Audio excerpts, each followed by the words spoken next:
সুভাষপর্ক টিকেডি রোডে বড় ডাস্টবিনে আবর্জনা ফেলার অভিযোগে এক ব্যবসায়ীর দোকান বন্ধ করে দেওয়ায় বিতর্ক।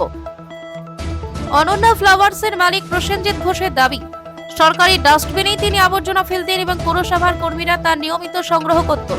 অভিযোগ থাকা সত্ত্বেও জরিমানা ও পেনাল্টি জমা দেওয়ার পর 4 দিনের মাথায় আজ হিয়ারিং শেষে দোকান খুলে দেয় পুর প্রশাসন। দোকানের সামনে ঘটে যাওয়া মারামারির ঘটনার সঙ্গে তার কোনো সম্পর্ক নেই বলেও দাবি প্রসেনজিতের।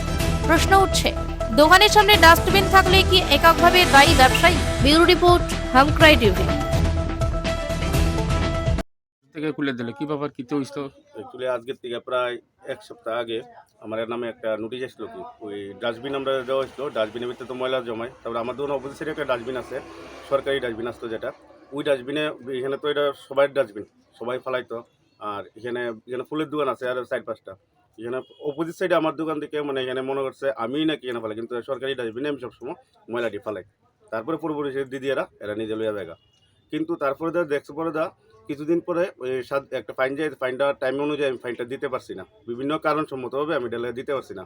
তারপরে ডিএম স্যারেরা আসলো, সেটা ফাইন দিয়েছি না দীক্ষা, এই কারণে আমার দোকানটা বন্ধ করে দিছে। এবং আজকে হিয়ারিং ডেট আসলো, আর আমি ফাইন দিয়ে দিই যেদিন দোকান বন্ধ করছে এরপরের দিনই আমি ফাইন দিয়ে যেটা আমার ফাইন আসলো উইথ পেনাল্টি সহকারে ফাইন দিয়েছি।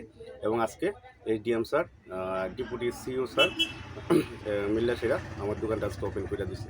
এবং আমি চাই যে সব কাস্টমার যাতে আমার এখানে আয়, আমার দোকান এখন খোলা আছে। তো আরেকটা বিষয়, এখানে একটা মারধরের ঘটনা হয়েছিল, এই ঘটনা সম্বন্ধে আপনি অবগত নেই? না, অ্যাকচুয়ালি আমি এদিন বিয়ার ডেট আসলো, আমি বাইরে কাজ করতে, কাস্টমার আসলো প্রচুর, ভিতরে কাজ করতে, ভিতরে আমার মেয়ে বসানো আসলো, আর আমি বাইরে কাজ করতেছি। ওই সময় বাইরে কি না কি একটা হয়েছে এরকম শুনছি আমি, ঠিক আছে, আমার দোকানের অপোজিট সাইডে হয়েছে শুনছি। তারপরে আমি এখানে কাজ করতে কাস্টমার বিজি আসলাম, ওই কারণে আমি এত কিছু একটা লক্ষ্য করছি নাকি। তার মানে পৌর পরিষদ থেকে আপনার দোকান আজকের থেকে খুলে দিছে? হ্যাঁ, আজকের থেকে সরকারিভাবে আমার দোকান খুলে দিছে।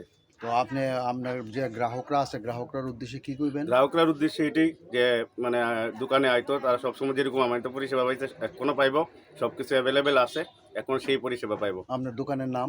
আমার দোকানের নাম হচ্ছে Ananya varieties, sorry Ananya flowers. ধন্যবাদ। Thank you.